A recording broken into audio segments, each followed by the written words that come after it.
All right.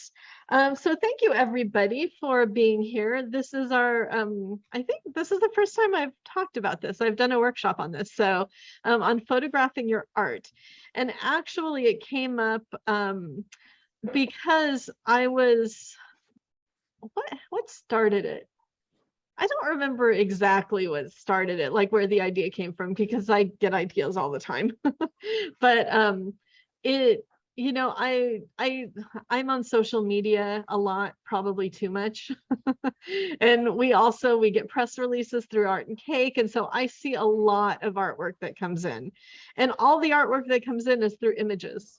I mean, that is how we present ourselves today, through images. And so, and a lot of artwork that I see come in, whether it is during shows, because I've juried shows through Cafe, I've juried shows in other ways. So much of the artwork comes in, the coloring is off, and I can tell, or the artwork is skewed, or there's just, the keystoning is off. I mean, there's so many different things. And I've learned through experience, like a lot of jurors won't even look at that art if that's what you submit. So, and I mean, we do the best we can. That is the thing. We all do the best we can. But this workshop is to help you do, be the best that you can, and if you want to up your career, if you want to move your career forward, having like, high quality photos of your work is how you're going to do that. So just keep that in mind. So just a little bit about myself. I'm Christine Shoemaker. I run Shoebox Arts, and also Shoebox Projects and Art and Cake. Joining me is Shelly Silverio, who's my partner in crime with Shoebox, and editor for Art and Cake. And we Shoebox Projects, or Shoebox Arts, is a support network for artists. So we're an artist mentor, we're a facilitator. People have called us idea people, because we like come up with ideas all the time. And we're just all about, we're both artists, and Dennis, who is our social media guy, is also an artist. And so it's like we just want to give back and help artists as much as we can. So based on our knowledge and our experience. And Art and Cake is our online art magazine. And so, and maybe Shelly, if you could put those links in chat, when you have a chance, that way you have those and we can talk. At the end, I have just one slide talking about our upcoming programming that I'll share. I'm including a couple of another free workshop, and our free mentorship exchange. So yeah, and yeah, with that, I will go ahead and get started. Like I said, I will be sending you a PDF of the slideshow at the end or later on. So you'll get that with, notes and stuff like that. And if you have any questions, feel free to post in chat, and Shelly will keep an eye out on those, and I'll be able to answer those. And the answers may be coming up, so in the slides. But let me go ahead and share my screen, and let's see. All right. And this is my information. It'll be in the PDF. But this is on the do's and don'ts of photographing artwork. Tips, tricks, strategies. And I mentioned this before some people logged in, but one of the reasons that I wanted to do this workshop is because I see a lot of art. I mean, I see a lot of art through images, through digital images. I mean, I also see a lot of art in person, but whether it is social media, and like I said, I'm on social media probably way too much, or through press releases, or through emails, or in catalogs, on websites. These are some things that I've noticed that I think we could just up our game on. And there's some things you may not agree on, and there's some things that that I'm open to changing or updating, and you'll see some of those. But I'm open-minded with, but based on my experience and based on like what we've seen, this is these are my thoughts and my beliefs, and and again, how I believe you can, like, move your career forward. So through images. So, should you photograph your artwork or have it professionally photographed? And what about scanning? And I put this here because, and I thought about it before, somebody in one of the posts that I did said, well, I just have my work, professionally photographed. And that's great. I mean, we always, like Shelly and I always talk about outsourcing. It's great if you can outsource. We talk about getting artist assistants, somebody to help run your social media, you know, like Shelly said, and of course, I'm probably going to forget exactly what you said last night. What was the example you gave last night? Outsourcing? Yeah.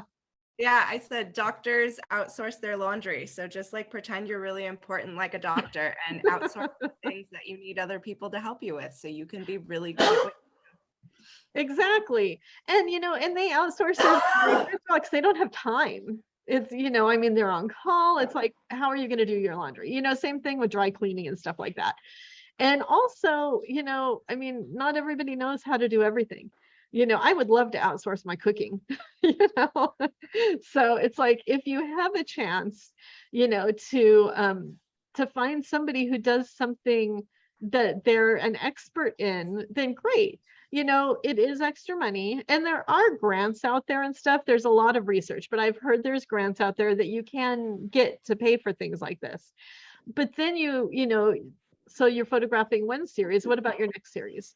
So I mean, yes, we recommend outsourcing, but when you can't, it's like, yes, you can do it yourself. So there's also, the question, people have asked is like, is it better to scan images or to photograph? Everything I've read said the scanning is better. So, but then you have to take it to somebody who has depending on the size of your work, a scanner to do that. And you'd have to have it professionally scanned. So, but scanning, you can see, more texture and detail and things like that. So, so just keep that in mind too. Kathy. Yes. The only kind of scanning that I know is the kind that you put into your printer and it's just paper that you put in. Professional scanning of art, I mean, I do three-dimensional work. Well, yeah, you couldn't do it, but you can, Okay, there so are there's professional, yeah, okay. yeah, you can, there are professionals who have large scanners that you, yes, Okay. lay the artwork on and it Okay. scans it. So, All right. yeah. So yeah, and we can talk more about that if you have questions as we move on. So, I wanted to throw in there to talk about like why it's important to have like high quality images of your work. And like I said, a lot of this you're all going to know, but I always need these for reminders, yeah, because, we need to be reminded of this over and over again.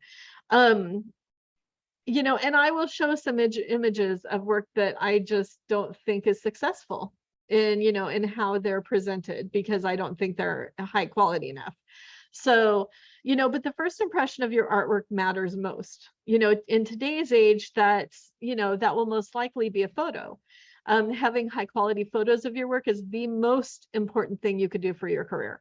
I mean, creating the work is probably the most, but high quality photos, we all see art.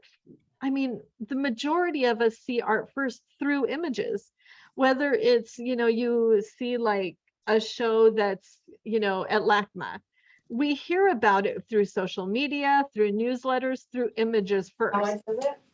So it's like we want, those, I mean, we want to present our shows and our work in the best way possible, so people can, so people will want to see the show and want to see the work. So, other ways, other places that your work is. And when I was making this list, I'm like, wow, I mean, of course I knew these things, but to actually see a list, like digital images of our work are on websites, social media. We use them for grants and residencies, applying for calls for art, awards for presentations that we give, creating prints of our work. for brochures and portfolios and even postcards and business cards, for newsletters and to send to galleries. I'm sure there's probably more here that I could add on, but this was just like at the top of my head at the moment. So it's like, just so you realize the importance of having high quality images and, and how much they're used, how pervasive they are, and, how important they are, in our society. So I wanted to just, throw a couple of technical things out here as far as photographing your work. These are some, kind of tips, strategies, when you do photograph your own work. And at the end of this, and in the PDF that I send you, there's some links also that you can use. There's a lot of information out there. And I took from a lot of these websites, that basically said the same thing. But yeah, so it's like, it's easy to Google. I mean, you can even go on YouTube and say, how do I photograph my own art? And there will be tutorials. So, excuse me, Google and YouTube are your friend in those respects. And you can also, go back to this, this too. So, but the best way is, the easiest way, hang your artwork on the wall.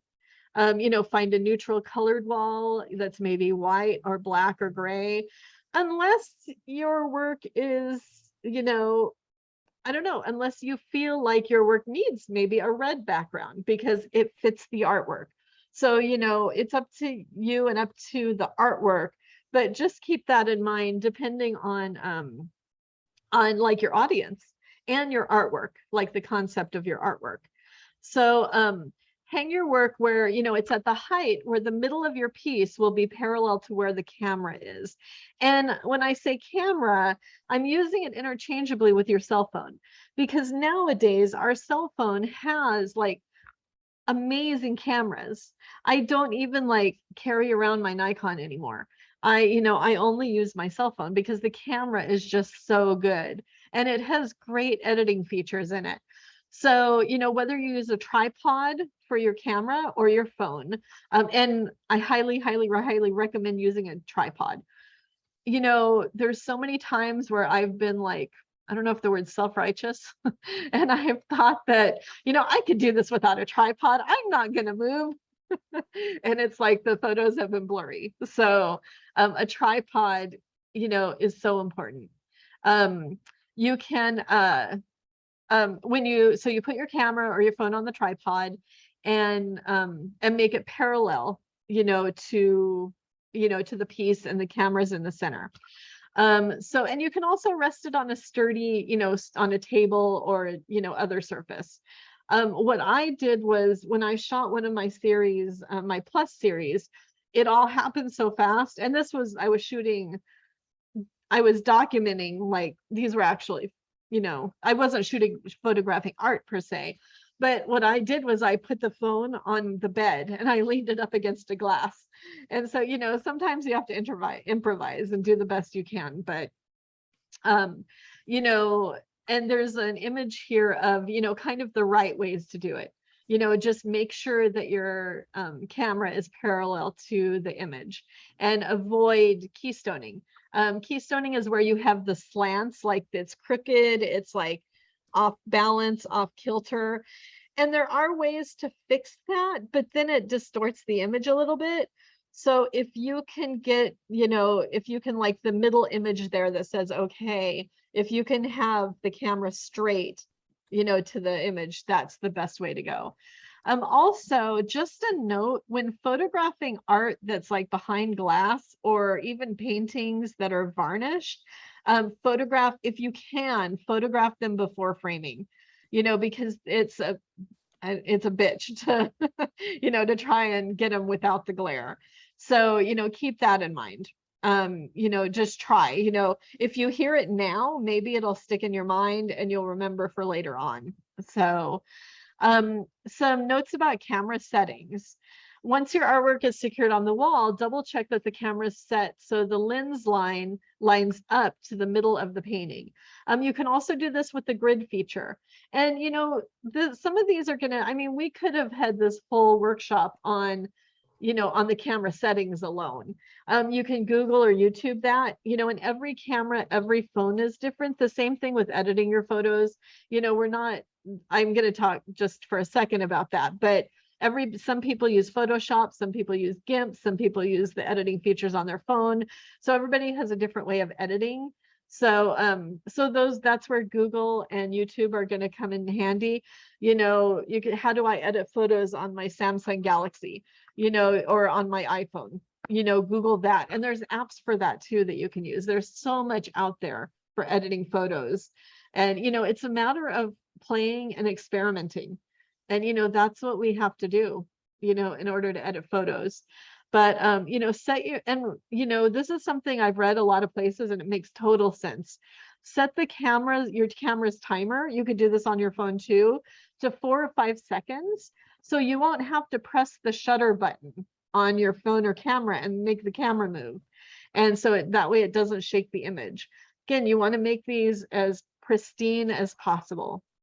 I've also read that use a mid-range zoom. So when you set up your camera or, you know, or phone, you know, set it up a certain amount of space away from the work, but then zoom in on the work. Shelley, was there a question or something? It looks like we have, Karina might have a question. She's raising her hand, but we Okay. also have one in the chat about thoughts about photographing work on the ground. And I'll unmute Karina to help her out. Okay, I just wanted to say briefly that I learned recently that because some of the work I'm doing now, I have resin and it's very reflective. Yeah. I read somewhere that, and I went and did it, you can buy like a big piece of black foam core and cut out a circle. Yep. And it works like a dream. It really works. So I just wanted to share that. Yeah, no, thank you. I've definitely heard that. I've heard people use sheets. You know, they hang the sheets from the ceiling and cut out a little hole. And, you know, there's definitely a lot of different ways to playing, but thank you. You know, yeah, and that definitely helps. I mean, you know, like one of our artists that we're working with does gold leaf. And so, you know, yeah, photographing gold leaf is also very hard. And we had her reach out to Mark Steven Greenfield, who, you know, to see how he photographs his gold leaf work. And he actually Photoshops. I don't know if this was supposed to be public knowledge or not.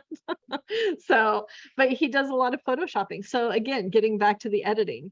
But if you see the photos of his work, they're really amazing. I mean, they're really gorgeous, and they sell his work, you know, and sell in the, you know, the psychological term, or, you know, whatever it is.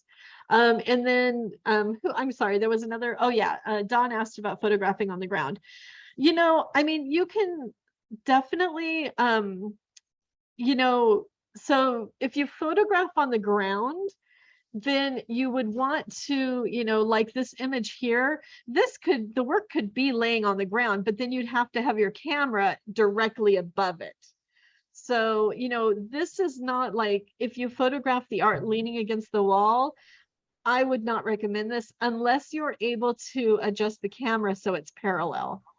Another thing that you can do to photograph on the ground, especially when photographing photographs. I used to do this when I was doing old school silver gelatin photography.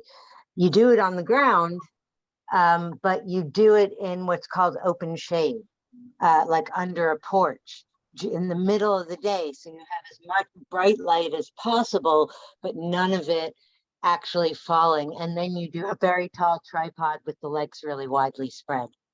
But yeah, you're right. You have to get that parallel. Yeah. Yeah. Thank you, Isa. Good to see you. Yep. Hi. Yeah. Did I hear another question or anything, or? I have a quick question. Oh yeah. Can you hear me? Yeah. You talked about on the phone using the timer. How do you do the timer when you're using the phone? Everybody's phone is different, but on mine, on my camera, let me see, where's my camera? There is, so it may be hard to see. Yeah, because there's going to be a glare too somehow, but there's like a thing. Oh wait, now oh yeah. So at the top there's a little clock on my camera. I don't know if you can see it or not. There's a little clock, you hit that, and did it do it? Let's see. And Is yeah. that an iPhone? It's an No, iPhone? it's a Samsung Galaxy, and it's an Android. Every phone has different, so you may want to Google and see, you know, like depending on your phone, I'm sure the instructions, it's really easy, but most cameras have a little clock icon that you click on it. You can set it 2, 3, 4, up to 10 seconds, I think. Okay. Yeah. Thank you. Yeah, thanks for asking. All right, let me see. And then here's some more. So lighting is, of course, one of the most important things for your work. It's extremely important when taking a high quality photograph. It can have an enormous impact on all aspects of the resulting image. You know, use bright, indirect, natural lighting. You know, that's one of the things to keep in mind. There's also natural light, fluorescent bulbs can be a good choice. And, you know, honestly, you know, again, we do the best we can, you know, with the lighting that we have. If you can't use this light, you know, we'll talk about it in a second. Outdoor, like they say, overcast skies are the best because it's diffused lighting. And it's like, you know, it's not the sun coming from one location, but it's all diffused. So avoid deep shadows and, you know, dappling effects, depending on where the light is coming from. Position the lights in the artwork carefully before taking the photo. You know, often it's recommended that you have 2 lights like next to the camera that are 45 degrees, you know, to the picture plane, and that, you know, lights it up. So some people buy lights, some people, you know, like not floodlights, but there's a certain name for them. There's different lights that you can buy. But if you have 2 lights that are aimed at the work at 45 degrees, it gives overall even lighting. Again, make sure there's no shadows concealing parts of the piece. That sometimes, like, especially if I'm shooting art in galleries and stuff, I have to be careful because the shadow from my phone shows up on the work. So, you know, just keep that in mind. And then let's see, soften the glare and intensity by diffusing the light source. So people do that with, like, you can put like a white sheet over the lights, or, you know, different things like that. You can bounce it off, you know, a white surface such as a paper. Excuse me, my friend Tony Pinto was over here shooting some art a couple of weeks ago, and we used a piece of foam core and we put it actually underneath the art so the light would bounce off the foam core. You know, he also had 2 lights set up at 45 degrees, but then we put the foam core underneath because we were noticing when we looked at the work on his camera that the painting, the bottom of the painting was a little darker. So by putting that foam core underneath, the light bounced off and was diffused off the work. And, like, you know, so it made it an overall even, you know, even photograph. Again, avoid direct sunlight. Aside from the fact that it's probably not good for your art, you know, direct sunlight can create what are known hot spots or reflective surfaces. And we see this with lights, you know, inside too. You know, if we have, like, you know, spotlights in different places in our studio or home, you know, you can see in the image that one side of the painting is brighter than the other and, you know, reflects differently. Don't use flash. Never, ever. And that's why they say in galleries and museums, never use flash. Flashes, they can also create this reflective hotspot. And it's extremely difficult to predict the full impact of using the flash. So avoid mixing light sources. So it's interesting because actually in my studio, and it's great that Tony brought his own images, I have a couple of different lights in my studio. I have like a fluorescent light that hangs, and then I have spotlights also. And so, you know, they're all different, I don't know what they're called, different CPUs, or I don't know if that's the exact term, but they're all kind of different. So, you know, that'll affect how the artwork works. And then there's more post-production work when editing it. So keep that in mind. If, you know, the work you're photographing is behind glass, it's best to take out the glass. And I mentioned that earlier. If you can't, you will need to angle the light and camera to minimize reflection and glare. So it's a pain in the butt. So, and then of course, the last one is hidden behind my Zoom thing. So yeah, no direct lighting or flash, I think is what it says. So so I wanted to share, you know, there's going to be a lot of examples through this. This is one. So Tony shot the photo on the top, and I shot this just in my studio, and I thought I had one of only this work of art, but, you know, this was just an angle that I took. you can see like, you know, looking at this, how the coloring is different, especially on the left side here, how it's darker, you know, and that's just because that's, you know, the angle that I took of the photo. And, you know, so I just wanted to share, you know, the differences in coloring. Like this, we compared this to the artwork that was in front of it.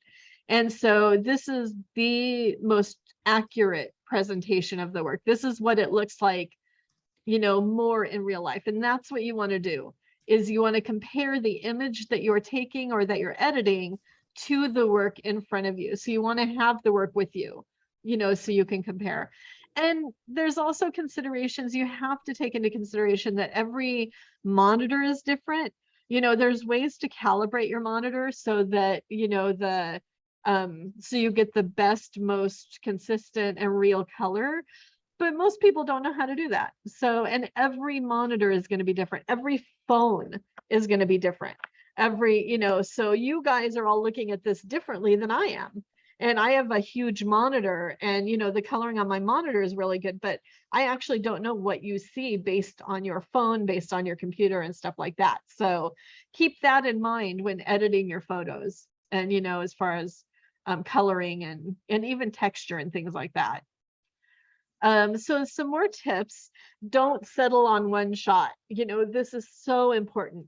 When I go to openings, when you know, even taking photos of my friends, any photo I take at least 2 or 3. And that way I can pick and choose, because one of them, my friends will have their eyes closed. I'll have my eyes closed. So you can pick the best one. People do this all the time. So this is like overall photography etiquette. Don't take just one. And this goes for even shooting your work. If you think you have the camera perfectly set up, if you think everything is perfect and you only need one, think again. You never, ever know.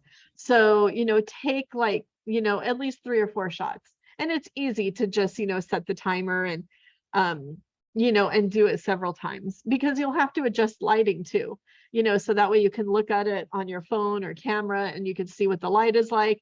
You can adjust lighting and take another photo and it may be better, you know, so keep that in mind. And choose the best ones, you know, after you take them. So editing your photos, again, there's, you know, most of the time there's post-production work. You can't really just take photos of your work and send it to a juried call. You know, look at your work, whether it's Photoshop. I think people still use GIMP. It's a free photo editing software. So it's GIMP. And there's also, I'm sure there's other, you know, you could Google free photo editing software. And I'm sure there's others out there that maybe I don't know. And you could put it in chat if you know of others. People have Lightroom, you know, I use Photoshop. And, you know, there's ways, and I know it seems daunting and it may seem a little overwhelming. Once I put an image in Photoshop, all I go is like, I go to image to, I'm trying to think, edit image adjustments, and that's it. It's like, then I adjust brightness and color and play with it and save as, and that's it. So it's actually not that bad. You know, you don't have to be a pro to edit your photos, to, you know, and you can, they even have like auto edit, like auto color, auto contrast. And so you can click that. If it doesn't work, you can go back, you know, and unedit it. So yeah, don't be afraid of editing your photos. Also have someone else look at your photos. You know, if you can, if they're in your studio, have them look at the photos and the artwork, because, you know, oftentimes our eyes can be deceiving too. Like what I saw and what Tony saw were 2 different things. And so we kind of met in the middle, and then I adjusted them later. I didn't tell him that though. Now he's going to know, because this is recorded if he watches it. But so, you know, it's so yeah, have somebody else look at your photos. Compare the image with the original artwork, you know, like I just said. So one of the, and I'm going to show examples of this. This is something that I recommend, that, you know, and everybody, this is like a thing, everybody has different opinions about this. I recommend not cropping the edges out of artwork. And it's interesting because I was looking for examples of this, and so much artwork, I would say 80% of the artwork that I saw, the edges are cropped out. You know, I recommend leaving approximately an inch or two of wall space so you can see the cast shadows of the work. And I have a bunch of examples here. I wanted to show these because you can see the difference. You know, this is my work, and this is, you know, you can see it's an art object on the left. You know, you can see the wall, you can kind of get a sense of the thickness of like how thick the panel is. You aren't guessing about like how, like the, not the size of the image, but where the image starts and, you know, ends. The one on the right is a crop of that. And so it's like, I just feel like it's fake. It's digitally cut off. There's something that's not as natural to me about it. Now, it depends on what you're using the images for. Like, you know, and we get like I said, we get a lot of press releases from galleries for art and cake. I would say 90% of those, I don't know, maybe 80% of those, the images are like the one on the left where you can see the wall behind it. You know, and these are coming from galleries. So if galleries are sending us those images, they're going to be looking at art that's already like that, where you can see the objectness of the piece. And that goes for like paperwork, where you can see the deckled edges, for many different things. And I'm going to show some examples. But, you know, a quick question for everybody: which would you prefer, the one on the right or the left? You know, I don't know if people want to either post in chat or yeah, or, you know, the crop removes sense of scale, like maybe it's a detail. Exactly. Yep. Yeah. And so I'll like, here's another, you know, example. This is a and I meant to put their names and I forgot, but from Luis de Jesus, Leah Halloran. You know, and the same thing, like you know, you get a sense of the scale from the one on the left. It's actually a very large work. The one on the right, you have no idea. And you don't know what the edges are like. You don't know how it's hung on the wall. So here's another one. This is a framed work, by Alice Neal. You know, and it's like it's great to see how it's framed. You know, I mean, when you submit work, framing is just as important as the work itself. Yep. Let me see. I'm just looking at, yeah, the chat. Oh, I think another thing I've been thinking about is with so much digital work out there, and a lot of the uses of like the way that you see work is online, social media. I notice sometimes you get a better sense of the media when you're showing that edge, you know, and in other works, I'm sometimes surprised and confused when I see something and I'm like, oh, that's not a digital print that I can buy, you know? So I think you just get a better overall sense of, like you already said, the objectness of it. Yeah. Thanks, Shelley. And also, Aviva, I saw your comment here. You know, photography, it depends. You know, like this is a print, and you know, I mean, it depends on how you present the photography. I would recommend, you know, I mean, sharing the frame.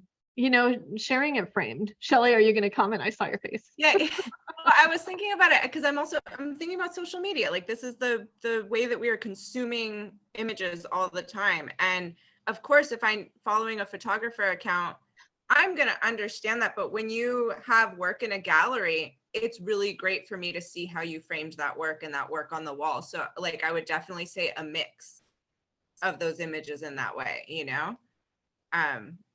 But I'm less confused with photography when I don't see an edge, you know? Yeah, you know, and photography is even more important if you show the framing, because, you know, photography is so in our society with social media. That's what social media is. It's photographs of everything. So by sharing, you know, a framed image, and what you could do, especially on social media, and I have a section on social media coming up, you know, you can share like on Instagram up to 10 images, share the photograph, you know, cropped, share it hanging in a space, share details of it. So like that way they can slide through and see. But if you're trying to sell your work, again, you want to show that it's an object, you know, that you want to sell. And I just want to, because Pam made a good comment about like entering contests, and they, you know, and they say to only show the image and they don't want the frames. Like, definitely don't ignore directions. Yeah. But then that also comes in with, if some people, the frame is part of the work, like they go and they choose special framings that are actually a part of the entire image that they're creating. It's not just a device to keep the work safe or something like that. And in that case, I would include the frame, even if they said they only want to see, because that's part of my image. Exactly. And answering Roberta's question, yeah, you should be prepared for the various ways of presenting each artwork. So take a photo of it, you know, in the frame, and then have it, you know, out like without the frame. And yeah, definitely. And then let me see. I want to make sure that if you see anything else, Shelley, in chat, let me know. Let's see. Yeah, here's another one. This is a work on paper. You know, you can see again the deckled edges. I like the edges. You know, I want to see it. Just, yeah, it gives a whole different sense to it. Again, you know, another painting. Let's see. Recommendations for photographing monochromatic black textured paintings. I mean, if it's a monochromatic black painting, I wouldn't really show it on a black background. I mean, you know, and I should have said this at the beginning. I mean, I'm not a professional photographer. So, you know, so, I mean, if it works for you, I mean, but it doesn't seem like it is, you know, I don't know. I would try different backgrounds. You know, I'd try maybe a light gray background or a white background, or I feel like a white background for anything is going to be more professional for galleries, for, you know, for anybody you're submitting to, but you'll actually be able to see the texture more, you know, where I would think a black background, it would just blend in, but without seeing the image, it's really hard to say. So, let's see. Also, I wanted to share this image because, you know, you could see like how the canvas is wrapped around the stretcher bars, and it makes it yummy. As I was putting this together, I'm like, that's really yummy. And so, you know, and that is, you know, it's part of the work. And so, and this came from a gallery. It's, you know, Maya Resnick's work. But yeah, you can just see and get a sense of how it's hung and how it's presented. So let me see. So sculptural work. The aim is to create a background with minimal distractions. So this goes for, you know, small work and large work.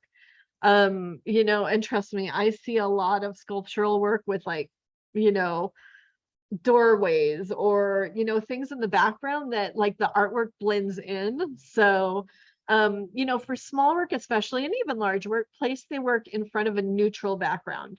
So white, beige, tan, you know, light gray, and I'll show some pictures of that too. Don't place your art too close to the background, you know, move it forward, give it some space. And you have to be careful when you're photographing to make sure that the, you know, that when you take the photo, you know, you get like for instance, this photo here, depending on how big the work is, that you don't get the edges, you know, of that paper in the work. So you just have to be careful of that. But you move the work forward, so it's like right here in the front, you know, closer to the front of the picture plane. You know, you can create your own backdrop like this piece of paper. You could use material. You can use seamless. There's so many different things you can use. You know, cardboard, yeah, fabric. And, you know, like this one, the paper stuck on the wall with tape. You know, you can use pins, you can use, you know, whatever really works. And you could do this on the floor or a table. And so here's some examples. You know, when you really start to look close at these, it's like, yeah, you can tell this is probably seamless. I don't know how big this piece is, but, you know, you don't see any lines in the back, maybe a little bit of a shadow, but all you see is the artwork, and that's what you want, to just focus on the artwork. You know, this piece here, I think this was by Betty Saar. You know, all you see is this one light line in the back, you know, so, you know, and these are hard to take, and actually some of these are better to take in a gallery setting where you could tell they're in a space. So, if you have that opportunity, we often talk about staging. This goes for sculpture. This goes for hanging artwork on the wall, which is something we should add to this, Shelley, which I didn't, so I'm glad I remembered. But we talk about staging.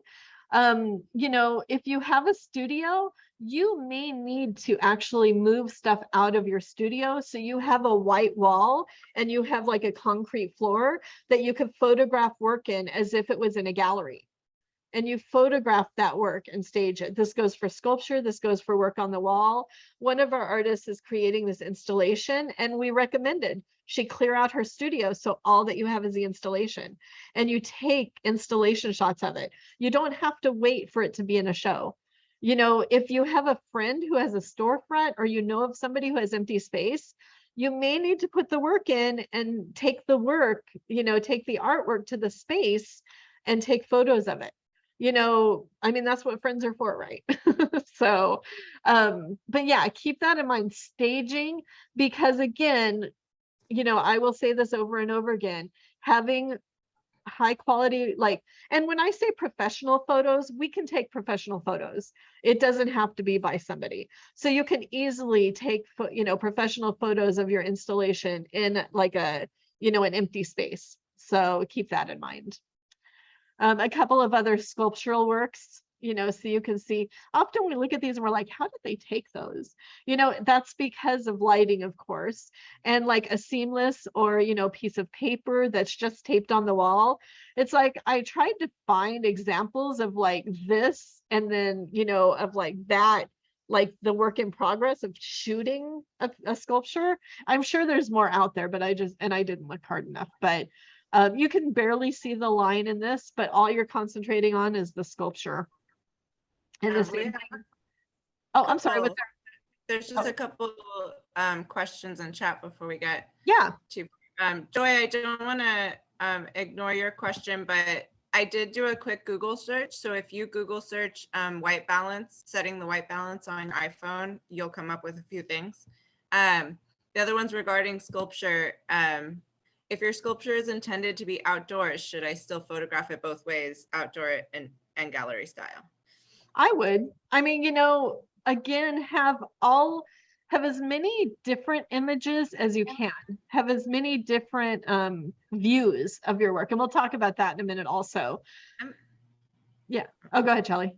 I was just going to say, if you want to show the work in a gallery, that would be like, if you're never going to show the work in a gallery and you just want to see like you want to show the work how it's supposed to be presented, then if it's always outdoors, that's one thing. But if you're trying to like submit to shows and get into a show in a gallery, I would do both.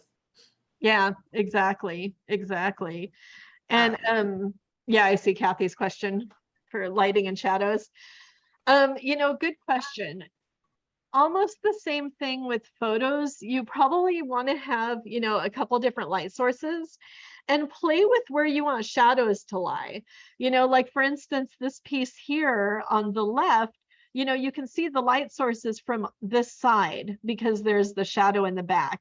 So, and you can take it from different angles. You can turn this piece and, take the photo, from a different angle. Excuse me. So like this one, this may actually be a softbox. It's called a softbox. You can get them where it's just this box that's white. And it's like, I think they have lights in them. Maybe they're more expensive, but you put the image inside. And so it's like seamless all around and lit all around. So there's different ways of doing that. The work on the right here, if you look at the shadows, you can see like the light must be from, a couple places above because of the way the shadows are landing. So it's kind of your preference as far as lighting, like this one, I think the gallery is probably really lit. So you can see the shadow here that's probably coming from the light above. And this one, you can see again, the shadows, so the light source is over here. But it's kind of a matter of playing, with the different lighting. I would definitely play with a couple of different, lighting sources. Let's see. And then let me make sure. Oh, okay, great. Thanks for all the links in chat, everybody. Let's see. So installations, exhibitions, and outdoor public art projects. So again, you know, like I said, your photograph is an interpretation of your artwork. So context is key. So whether it's an outdoor installation, whether it is indoors and, you know, your work needs to be against a red background, or, you know, keep that in mind. Like everything we do with our artwork has intention, or should have intention. And I hate the word should, but you know, because you are presenting yourself as an artist and you're presenting what your artwork is. So yeah, you know, just keep that in mind. Don't forget detail shots. And I think I put this in a couple different places too.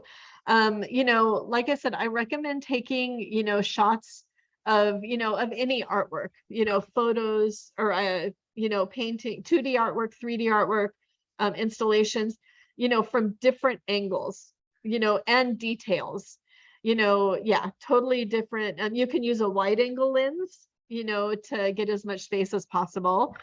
Capture full views of the artwork as well as details. Make sure, and you know, I've said this a couple of times, we'll have to edit that, but, you know, get shots from a variety of angles and positions. You know, get shots of people walking through, because especially if it's like an installation, or if it's a, you know, like a sculpture, or, you know, it's, or if it's an experience, you know, imagine people walking through and how they're going to experience your art and take photos of that. So, you know, yeah.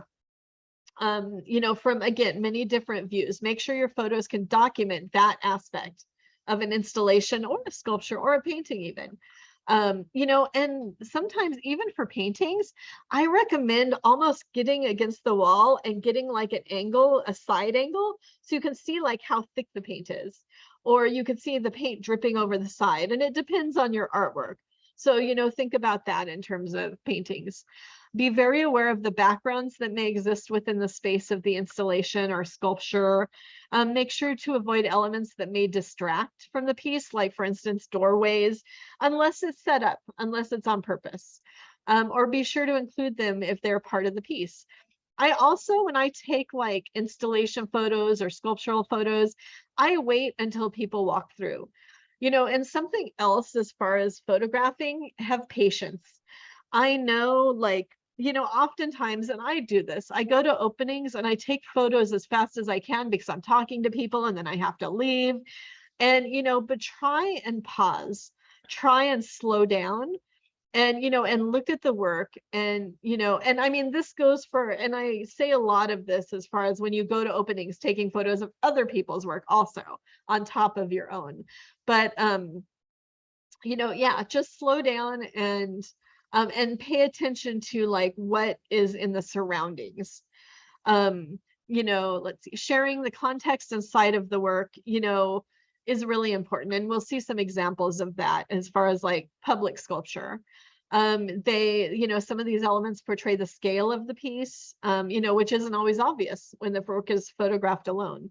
That's why also getting photos with people in them, you know, if they're like looking at the work, don't get like somebody in the background, like looking at another piece of work, you know, try and like stage it, you know, remember staging.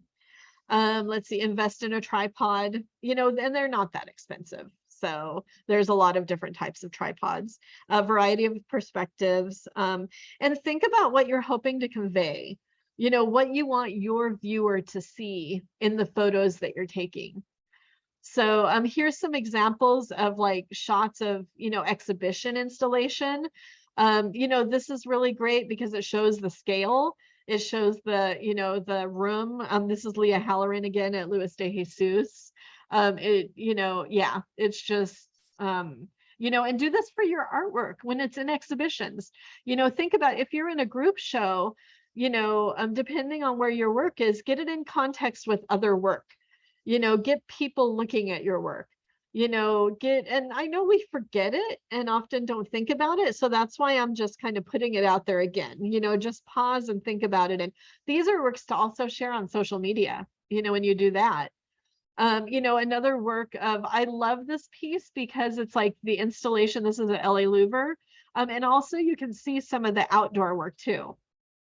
So, you know, just the context of how the work, you know, is playing, like working together.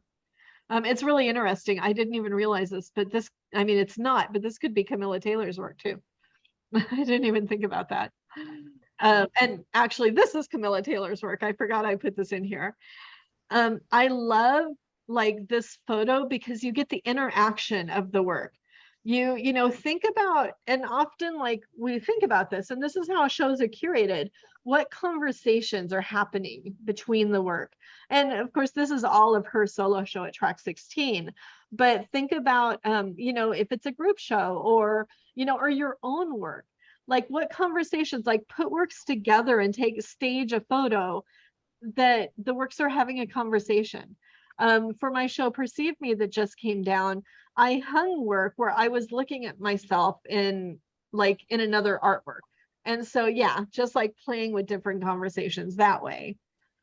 I love this photo. This is at Craft Contemporary because you get like, it's foreground, middle ground, background.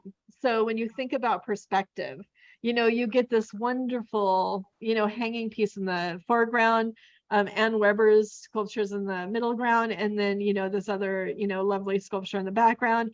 Plus you get the atmosphere, you know, think about atmosphere of work and, you know, and I mean, hopefully, you know, now, like wherever you go, you'll be paying a little more attention to this. It'll just be something, a blip on your, you know, on your radar there. I love this. This is Galia Lynn at Track 16. Just the perspective. I have fun. That's the thing too. Look for these really cool angles, and we're artists, so of course we have different eye than most people.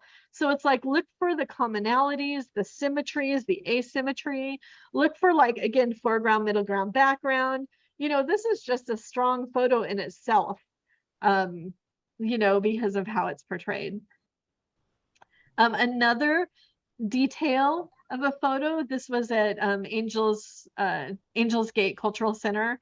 You know, I love like the angle of this work with, you know, in conversation with the other work on the wall, and also the detail shot. So you can actually kind of get a closer view of what these are. And I love this shot. I think this was at Juan Zimmer a few years ago, but you know, they actually like got on their knees, you know, got on the ground and got this perspective from the sculpture on the ground, you know, looking up the artwork. So again, you know, just the different angles and perspectives. This is just a full on, I think I took this at Cal State Los Angeles, Michael Arata's work. His installation that was, yeah, that was part of the show. And yeah, I mean, notice like I got in the whole installation and I left a little bit of the wall on the sides. And, you know, I had to stand back and I had to crop a little bit. And then I centered the work, the installation, so you could see it all. A couple, I think, oh yeah, this was, you know, also, like I said, have fun. I mean, we've probably all seen this, which is always so inspiring. This was I found out I had to search for the image, and it's really funny because I just saw it on Facebook the last day or two, but it was taken at Kelvin Grove in Glasgow, and I've been there. And so yeah, the little girl dancing and reacting to the art. And this was a Sybil Rose sculpture. This was like last weekend at or actually this may have been yesterday, because I went through finding some more images yesterday. The Joshua Tree Open Studios, that today is the last day. So this is you know, when we talk about perspective, you know, this is this, you know, wonderful public sculpture. And to get an idea of size, you know, the photographer included the building in the back and how it's having this conversation with the building, and, you know, which is really wonderful. So, you know, get different perspectives that way. You can get this also, I could see, like, depending on the angle, and they may have actually been on the ground shooting up, get an angle with this tree, you know, because it's a tree-like structure. How is it going to be in conversation with nature around it too? I mean, that would be my thinking. I just found this one, which I really love. I think this was a gallery, and actually I don't remember, somewhere in LA. And it's you know, the person looking at the art, you know, and kind of contemplating it. And, you know, there's a lot more questions about this than answers, and that's good, you know, because then people will look at it longer.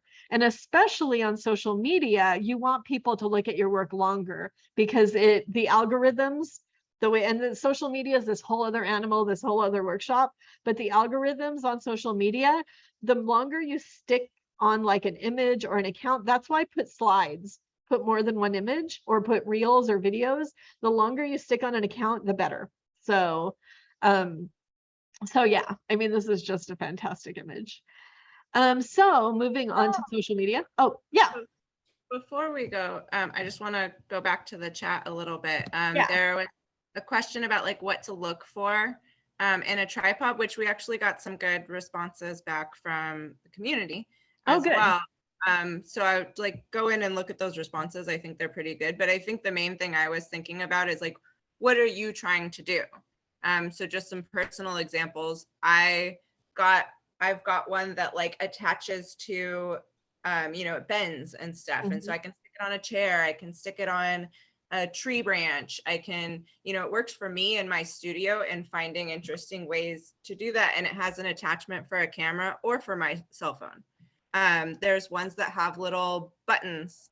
So you can set it up over there and you can still do, you know, so I think like people said in the chat, think about what you're trying to do with the tripod.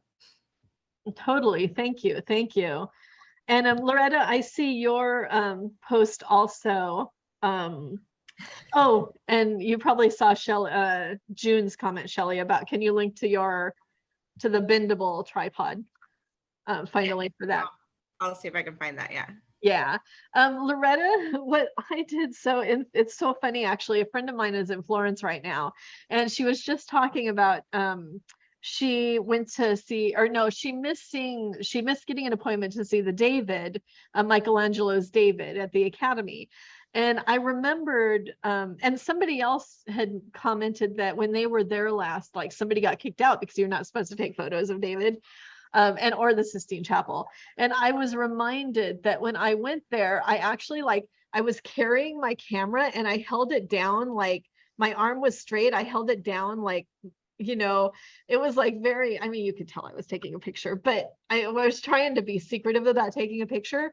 So it was like my camera, I wasn't holding it like I normally would. And I just was shooting. So it's like, if you have to stand up, you know, just like hold the camera down farther and play. You may have to take, you know, a few shots, and, you know, you may not, I mean, I do this all the time. I'll take a photo of myself or something.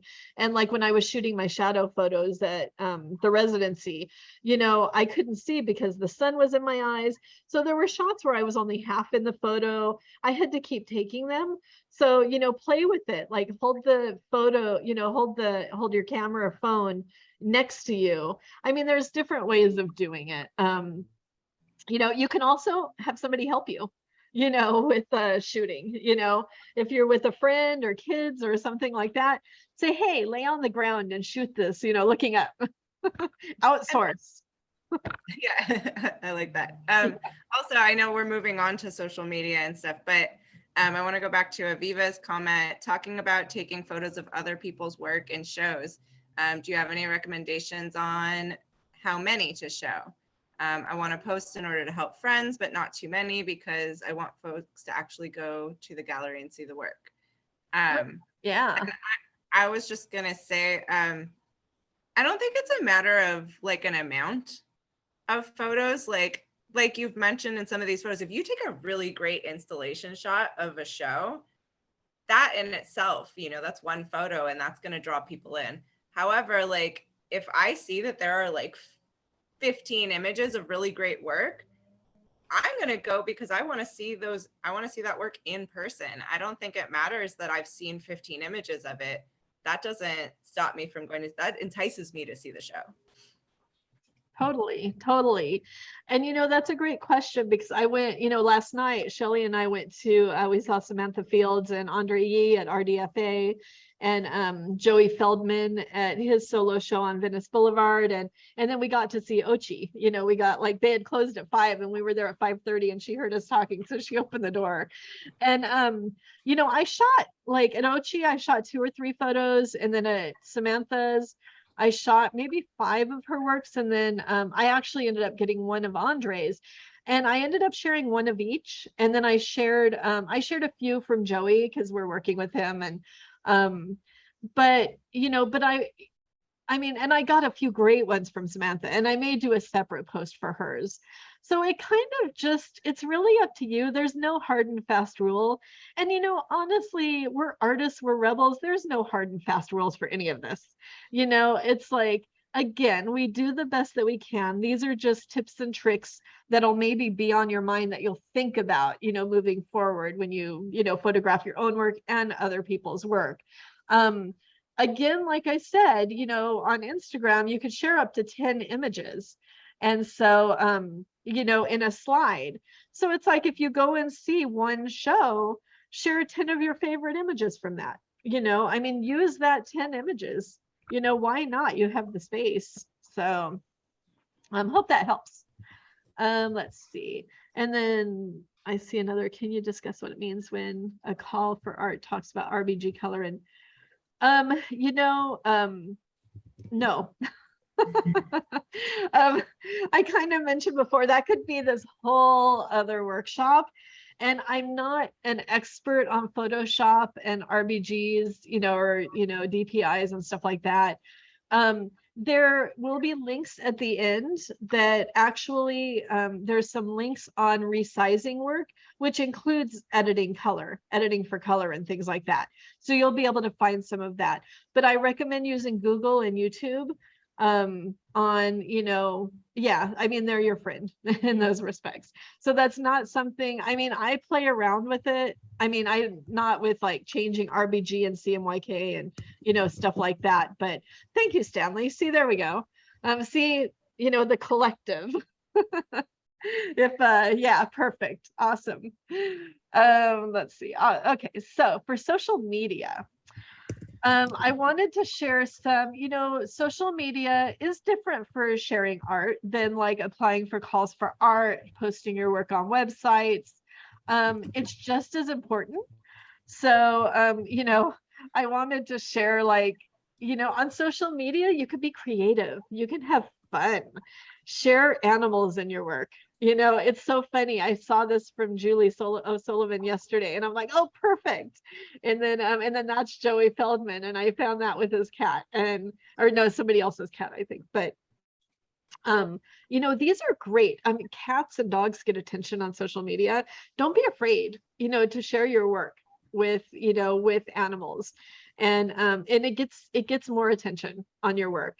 I also wanted to share, this is Brooke Weston, and she, I didn't share the details here, but this is a really good example. She shared the artwork itself on social media, and then she, these other 3 slides are details of the inside. So you can go to her account, and again, you'll have the PDF of this later on, and look at the details, which are really fun. And so share details. Some more kind of images from in the studio. This is great, because it shows the professionalism. He's, wearing the white gloves. You can get a sense of the artwork and, the size of the artwork, of course. And it's a really beautiful print. I love this work of Lori's too.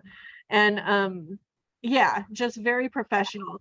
And these, because you don't, this is my personal experience and opinion, I would rather see accounts that have behind the scenes photos of the art, this is Hagop, and how he is sharing the art, in his studio on the boxes, I think is great too.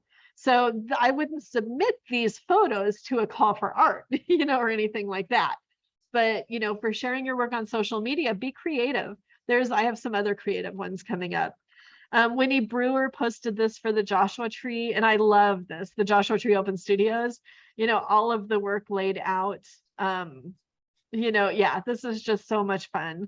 And then this one from Matt Robinson, you know, you could, I mean, look at that palette. Isn't that yummy and luscious and fun? And, you know, we love that stuff. And again, it draws attention to your work. So, you know, because you can see the work in the background, and then I want to see more of his work, you know. I love this piece because he shows like the tape on the side and the paint dripping down, and he, you know, he shows a lot of this. You can see the studio floor there. And then this one, again, this is a good example of where you could see like the edges and, you know, how, you know, yeah, just again, it's a gallery sharing, you know, sharing, you know, not just the work cropped, but the edges. So this one, I shared this is a don't. I shared this because I'm guessing that the color of the walls is not this. So you have to be careful, you know, when sharing work that you color correct it. You know, and I'm sure if I took this into Photoshop, and actually I probably should have done that just as an example, and adjusted like the balance or the saturation, or I don't remember what the adjustment is, like her dress will be white and the wall will be white. So you don't get an accurate picture of the wall. So keep that in mind a lot because of lighting in different spaces. You can see like the lighting in this space is, you know, this beautiful white compared to the background. I'm sure, I'm almost positive that this should be white. So it didn't get, you know, the right editing that it should have. I love this because you can see like the size of the work, you know, by the person looking at it, kind of in motion. That's kind of a newer thing. I've seen a lot of people moving within the space like that. And again, people looking at art, you know, is always great. You know, you could tell how intently he's looking at, this is Gabrielle's work, and you know, how intently he's looking at the work. And you can see the size, you get a sense of the size of the work too from this. You know, some other like, you know, loving how these prints are laid out like this, so you can get a sense of the size, the type of print, you know, how many there are. And then, yeah, just another example of a sculpture. And, you know, you don't see the background. So I'm sure they use some of the, you know, ideas that we talked about earlier. And yeah, the sculpture stands out. There's nothing to distract in the background. And I just found this morning that I had to throw in here. I'm like, you know, it got my attention. You know, that is the thing. It got my attention. And I think she was actually painting outside. And it's, yeah, it's just kind of, you know, I don't know if I do that.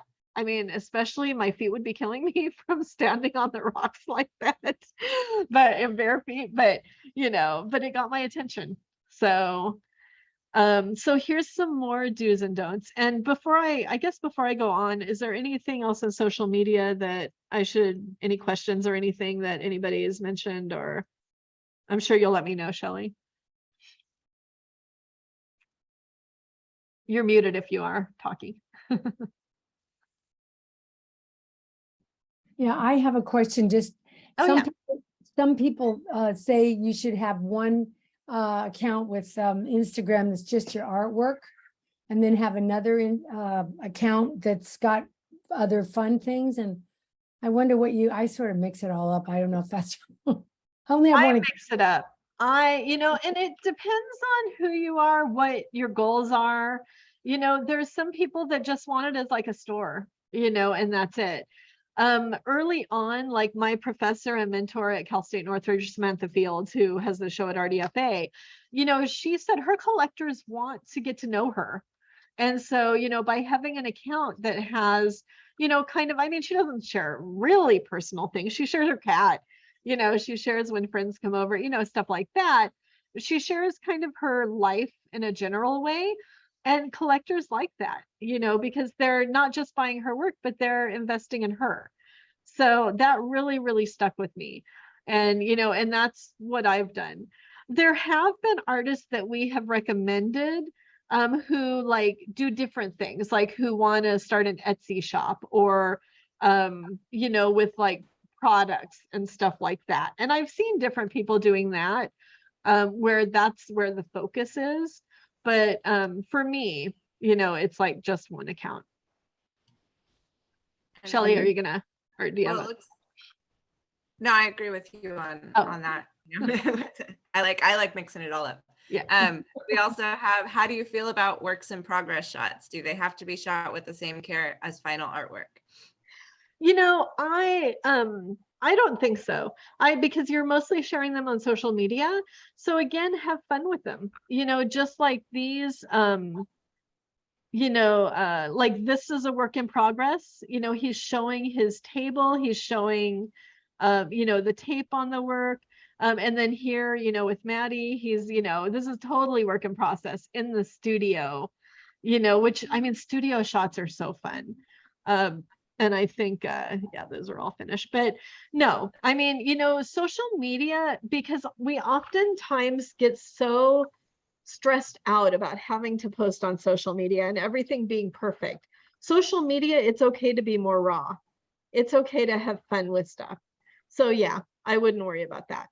And like I'm not gonna hire somebody to post an in progress shot on my social media. I'm gonna take it. I'm still gonna take the best photo because I want the photo to look cool and I want the work to look good and I want that to stand out. But I'm not gonna stop and then go back into Photoshop. You know, I'm not gonna do all those extra Yeah. things. Like instantaneously talk about what I'm doing.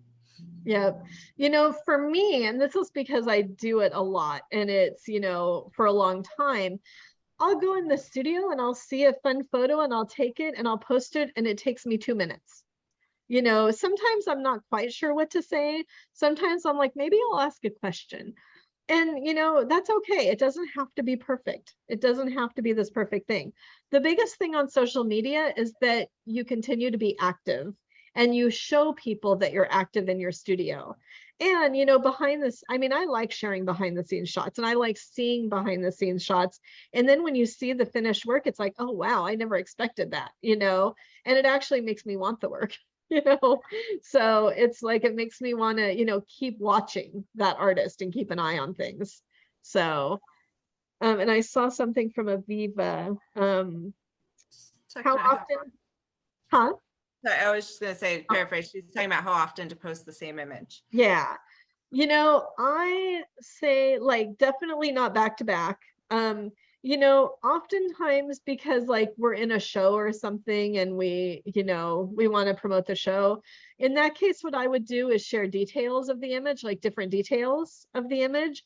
But I would try not to share the same image more than like once every couple of weeks. And when you do, what you can do is go into Instagram and you can archive your old posts. So this is like a little secret that we do is Kathy, I saw your post, is like in Shoebox, you know, we share advertising for like our mentorship program. We have an artist assistant database. We have, you know, to join our community. We have different things and we post them like every 2 weeks, something like that, because I didn't want to pay for boosting posts and stuff. So what I'll do is I'll go back in Instagram and I'll archive the post from 2 or 3 weeks ago. And that way you don't see those in the timeline. So if somebody goes back and looks at the timeline, you know, at my profile, at Shoebox Arts profile, they'll only see the ads from like the last couple of weeks. And so you can do that with art too. Right? You're gonna say, Well, I was gonna say also just think about getting creative. You don't, just because that image is in the show, you can still say that you have work in a show and show other images. You can show installation shots of the whole show. You can show details. Like there are other things to do where you don't just have to repeat that same image in completion over and over again. yeah, yeah. Yeah, and I mean, if you're going to show older work, you know, just to put it out there on social media, you know, I mean, put it in a rotation of every couple of months, you know, I mean, because then people will forget. And also remember on social media, not everybody sees every post that you do. You know, only a fraction of people see each of your posts. So, you know, not everybody's going to see when you post, you know, the picture of the cat today, or, yeah, so just keep that in mind too. And how often should you post? We say like 2 to 3 times a week on average, and you can post more in stories and things like that. It's up to you, really. Some people post, every day, like in the morning, it's like a regular thing. But, if you can keep your account active for, 2 or 3 times a week, sometimes I post every day, sometimes I forget, and I'll post, every couple of days, but just like rule of thumb, 2 to 3 times a week if you can, do the best you can. That's the biggest thing. So, let's see, some more do's and don'ts. So I wanted to share this one. This is basically how I saw the image on social media. And the people that saw it commented on it and said, oh, it's beautiful, and I see this and this and this. All I saw was kind of a blurry mess. And I should have said also, I'm only sharing these as, I'm sure the work is gorgeous. I mean, it's a beautiful piece, but I want to see it, and I also should have said, I apologize in advance if I'm using anybody's art that's here. These are just things that I saw.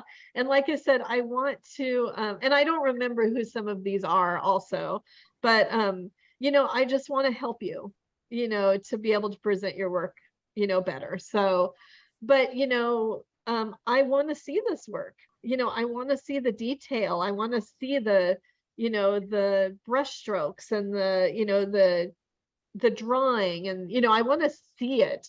And so, just something to keep in mind when sharing work. This work, this is a beautiful work, but, you can't, what is the color? Because of the way it's posted on social media, you get the gray background.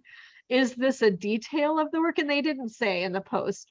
Is it a detail? Is it like the whole work? I can't really tell. And so, and the color of the work, of course, blends in with the side, which you don't know that that's going to happen because of the way social media is. But it's like, I want more. This is a beautiful, luscious work, and I want to see it.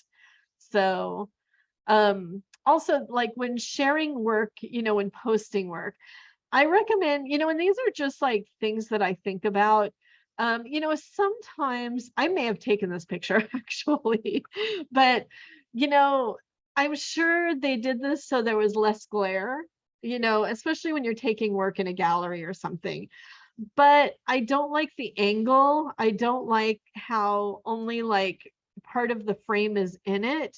And sometimes that's just what happens, when you're moving fast through a show, and and you want to share the work. I would actually stand back farther and zoom in on the work and take it that way, because you're going to get less glare that way also. Excuse me. The picture on the right, I don't recommend like sharing only part of a picture. I mean, and this is just me. I'm kind of, I don't want to say OCD about this, but I would have like shared only these two with a little bit of the white wall here. It's like, be a little more deliberate about, taking photos in, in gallery spaces. Try, because it doesn't look like there's glass on these. So you could stand in front of the two, so you get the work straight on. So, the one on the right, Susan Osman with her work, I recommend centering. So I would rather like not see this white space. I would rather focus on her and the work. Some of these may be a little nitpicky, but it's like, this is the professionalism that I see a lot, that I want to see, and that I see other people show, in work. So, just thinking about composition, there's a lot of negative space here that your eye is going to go to rather than looking at the work. So try and, just have these things on your mind, in the future. And then this work on the right, I don't like how you can't, you only see the top and bottom of the frame. It's like, if you're going to shoot the work, shoot the sides too, shoot the whole thing, or crop the frame out, because it looks a little lazy, maybe. So, And depending on, you know, if you post this on, I saw this on social media, if you post this on Instagram, you can, you know, when you post on Instagram, you can actually make it so it fills the whole screen, you know, without going into editing software. So you could get rid of the top and bottom frames, part of the frame. You know, this work is amazing. I don't like that you could see the person taking the photo in the background. So again, these are some nitpicky things, but you know, just to keep an eye on and pause when you go through, you know, spaces and stuff. And this one, you know, how it's all crooked, you know, definitely a no-no. So, the same thing with these, they're beautiful work, but I don't like the angle. You know, it's like if you can play with the angle, you know, and sometimes you can't, and that's okay. But, you know, I don't like how, you know, part of this piece is cut off and, you know, up here, and the angle is just kind of off. And then this one here also, I don't like the doorway, and the coloring seems a bit dark for me. So I would have like lit those, you know, or adjusted the lighting, you know, and you can even use Instagram, you know, you can adjust images. I always like, I'll play with, like there's a couple of the filters that make it a little more brighter, and I'll play with those sometimes to, you know, just lighten up the image. Because you know, the room, you know, most likely isn't this dark, especially with all these shadows there. So And there's a comment from Oh. June about Instagram and doing a series, like I think she's talking about the shift from like a horizontal versus a vertical image and stuff. And I would just, you can make those in different posts. So you can do a group of all horizontal images or a group of all vertical images. So if you think about that ahead of time in how you're grouping the images for the post, you can avoid some of the issues of certain platforms. yeah, exactly. So again, the one on the left, you know, the lighting, you know, you could tell the light source is down here. I'd love to see this painting. It's a gorgeous painting. And also again, the framing, you know, how like, what's this negative space down here? And the frame, you know, you can only see the top and bottom frame. The one on the right is an installation shot, and I don't like how it's centered. It's like, what are we looking at? You know, I mean, yeah, you can kind of see inside the room. You don't see this whole sculpture. So I would have stood back and took a picture of the sculpture. And I maybe would have had the sculpture on this side, and like, so you could get a clearer vision into the room. And, you know, just again, from my experience and, you know, things like that. A couple of other pictures, you know, the same with this one. It's like, I'm not sure what they were trying to get. Were they trying to get a picture of this? In this case, or like the whole room, you can't see the work in the back anyway. So it's like, I would have focused on this piece alone and maybe got it from the top, or, you know, from different angles with like all of this work behind it, without the people in it, you know, because it's like, what is the point? You know, again, or think about when you're taking photos, what are you trying to convey? What's the point? And then this photo, the lighting is off. You know, I saw other photos from the show, and the lighting, you know, the walls are white, you know, so the reason they look a little yellowish is because the yellow from the painting, you know, is reflected on the walls. So so I would have edited that because I want to see this painting. I want to see the true colors of the painting. So so we're almost done. I did just want to touch on organizing your photos, you know, for a second, you know, because once we take photos of our work, once we take photos, you know, installation photos, whatever it is, then what? You know, then they go on our computer, you know, and you know, I saw an artist, this was a few years ago, her desktop must have 1,000 like little things on it. She knows where everything is, but it was like amazing to look at. It was a piece of art in itself. I was just shocked in how it was. But being organized is one of the other most important things you could do as an artist. You know, of course, you know, and I'm just like these are kind of freebies out there. Having your artist statement up to date, your bio, your CV, having your website up to date, all of that is so important to moving forward. So I shared, and this is my folders from my Perceive Me folder. I have one Perceive Me folder, and then these are all folders within it. I have folders, and they all have titles for everything. I have folders for all of the artists in the show. This is B-sides. I want to click on that. This is B-sides that we took. These are photos from Cal State LA, from the catalog. And funny, I put installations. See, I need to I don't remember what show this was. Maybe it was different installations. LA art document photos, MOA. I was gonna do a part 2, and this is script, Studio Channel Islands. So, and there's still more MOA photos, so I need to put that in that folder. But just this is artwork. There's also, I think it's hidden down here, but there's one that says Tony Catalog, from when he was working on the catalog. And so, yeah, I mean, I can't stress, whatever way you can get organized for yourself, whether you put art in folders based on series, based on the title of the work, or based on a medium or types of files. And then, on each JPEG, and you may have to look this up because I know some people don't know how to title their work.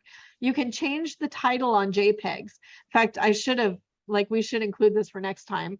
You can rename JPEGs, put the title of the work, put whatever information you can, the title of the work, your name, the year, and any other information, because that will help you find that file later on. Trust me, it will help you enormously. So let's see. So here are a bunch of resources for resizing using Photoshop or GIMP or Mac or, different things. You'll be able to click on these when I send the PDF. Avoiding glare and more on documenting your work. And then also, just talking about our upcoming programming through Shoebox. We have a 3-month intensive professional development workshop coming up. There will be a link there that you can sign up for, and it's on our website too, more information. And we go over everything from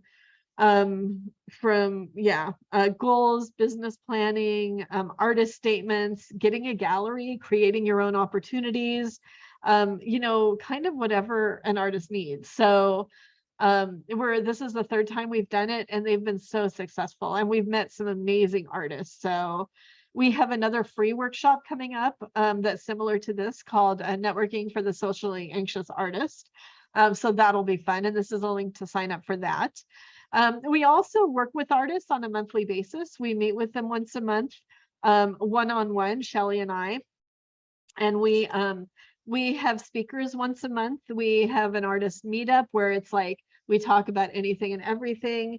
We have we call it was a crit group, and we're changing the name to Incubator, where you can bring projects that you're working on and we can talk about them, and with the group, and help work things out, work things through. We also have, we call it our toolbox review, and that's looking at your artist statement or your website or your Instagram account, and helping you figure out what to update with that and how to move forward with that. We have a call for art list every 2 weeks that goes out, and we filter and research calls for art grants and residencies. And I do a studio visit exchange where I pair up my artists and they do virtual studio visits together. So they get to meet each other. And I know we do more, and I can't think of it offhand, but we also have a free peer mentorship exchange where we pair up artists and they mentor each other. So it could be for accountability, it could be looking at artist statements, it could be motivation, it could be many, many different things. And then, we have a bi-weekly call for art subscription that you can also sign up for. So I will send, again, you'll be able to click on these links in the PDF when I send it to you later today. And I think that's actually the end of my slideshow. So I'm going to stop sharing and see how are we with questions and stuff, or Does anybody have any other questions that maybe we didn't get to? Didn't see any specific ones that we didn't talk about. I think we're good. Cool. And does anybody else have any questions that they want to unmute and ask? And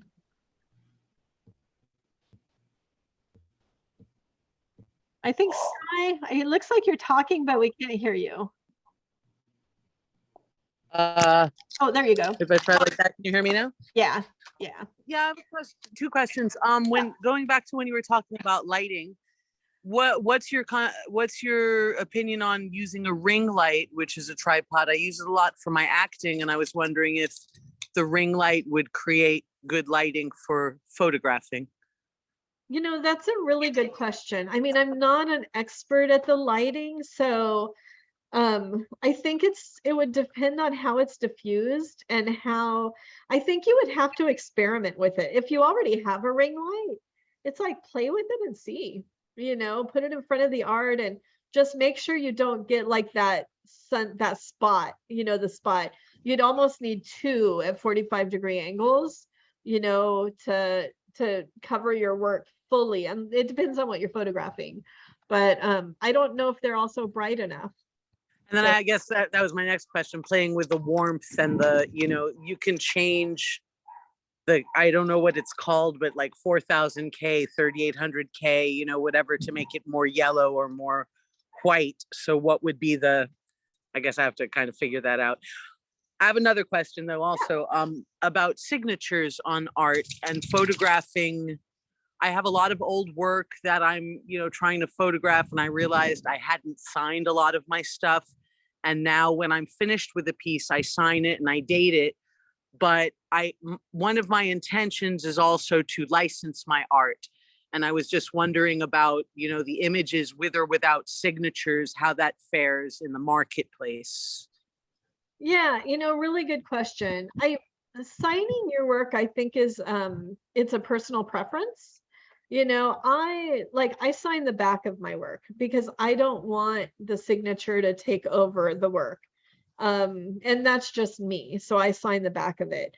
When licensing your work, depending on what you're licensing it for, if you make like bags or prints or you know, or clothing or something, I wouldn't put the signature on there, you know, because you want the image. So you know, yeah, so it's kind of a personal preference in that way. So if you're actually preparing, you know, portfolios for specifically for licensing, not do it yourself, you know, but where you go to a company and say, I want you to do my, you know, calendars with my images or something like that, and you've already signed your pieces, would you recommend trying to blur them out or just send them as is and see what the manufacturers say? Or am I getting too anal about it? No, I would send them as is and see what the manufacturers say.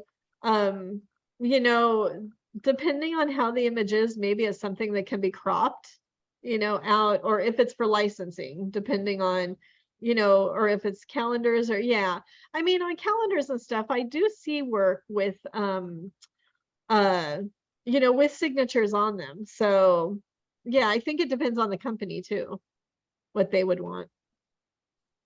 Okay, I guess Yeah. we'll figure it out. Okay, thank you. Yeah, you're welcome. You're welcome. Was Loretta, did you have a question? I saw your hand up. Yeah, it was a question, but I think that question had answered half of it. Oh, But the okay. other thing is about the images. Whenever I do art contests, they always bounce in between like, this is the size and the longer size and this many pixels. And I spend a lot of time jumping back and forth, but then I started to see that 1200 pixel on the longest side, 5 megabyte imaging starting to predominate the request. So I hate jumping between the different size. I hate having that much files, you know, and I didn't know I could rename the JPEGs to keep me more organized. But is that the industry standard, the JPEGs, and the pixel size? I have an app that does that, but it still is time intensive. Yeah. Well, the industry standard is JPEG for applying for shows. You know, you get into PNGs and TIFFs and they're a little higher, like they're larger files and things like that. So JPEGs are good. You know, and every place is different as far as size. Unfortunately, you're not going to get around that. This is something that that we'll have to remember, Shelley, is, you know, talking about size. When you photograph your work, size it at the largest possible file. You know, you can even make TIFFs of your work and then, you know, which are raw, and then edit them and make JPEGs from them. Because if you take a photograph that's very small of your work, or like, yeah, take a photograph of your work that ends up being a small size, you can't make it bigger. I mean, there's ways, but it is very complicated. You need extra software, all this stuff. So start off with the largest size you can, and you have that in one folder. And then, you know, if you resize a work at like 1200 pixels, you know, put 1200, you know, when you rename the JPEG. And so that way, you know, it's right there and you know the size. And but yeah, unfortunately, every place is different in terms of that. But thank you for the JPEG renaming, because that's gonna save me some time. You're And thanks for welcome. all of this. Thank you so much. You're welcome. You're welcome. Julie. I heard you talking a little bit about white balance. I'm often going outside to just quickly take a snapshot, nothing too fancy, of just in sketchbooks, white paper. I'm doing it on the patio in the diffuse shade, but the pictures just come out blue. The white paper is blue. Is there a way to correct for that when you're taking the photo, or is my problem that I need a better camera, or does it just have to be adjusted in your photo editing? You know, there may be a way. It depends on your camera and the settings. I mean, there may be a way in your settings to figure out, like on mine, I have like a pro feature, I have a nighttime feature, I have, you know, you can adjust aperture and ISO and things like that also. But yeah, I think I mean, if it's on your patio and if there isn't direct light coming in, you and yeah, the user, I'm not sure exactly who that is, said go to color balance. What is that? Yeah, look for shade setting. So try that. It may be like taking a bunch of pictures at different settings to determine, but you also should be able to go in like Photoshop or something and, you know, adjust the, you know, the balance and And I would really like Google your exact phone and like white balance issues, or like how to like Google the situation that you're in, and I will bet you that somebody will have like an exact video of them, like how they figured out how to do this. Yeah, it's just dawned on me that I have a really inexpensive phone because I tend to be very frugal. And it didn't until I borrowed my nephew's phone and just took a snapshot and saw how good the picture was. I was like, oh, I did not save any money by buying a cheap phone. So I think that may be my biggest problem, but I will look it up. Thank you. And, you know, as far as the phones go, look for a refurbished phone, you know, like a refurbished, you know, a newer version of the phone. Because, you know, I mean, I hate how you have to buy one every couple of years. It's like ridiculous. But I'm like, I want the newest camera. So it's like, yeah, what do you do? Loretta, the best iPhone. I mean, I'm not an iPhone user, so I would say the newest one, unfortunately, but you can get those refurbished too. You know, depending, I have Verizon and they sell refurbished on Verizon, or, you know, you can probably find them many different places, but, you know, they're less expensive that way. So, yeah. And, let's see. Yeah, no, totally. All right. Well, thank you so much, everybody. Great to see you on Sunday afternoon. And yeah, no, I'll be sending a PDF of this later today. And so you'll have, you know, images and, you know, more of the information and stuff like that. So you're very welcome. You're very welcome. Nice to meet everybody. Thank you I have so a- much. Thank you. Bye. Thank You're you. welcome. This was great. You're welcome. Thank Yes. Take care, everybody. Thank you. Same to you. Thank you. welcome. Bye, everyone. Miss everyone. Bye. This was great. Thank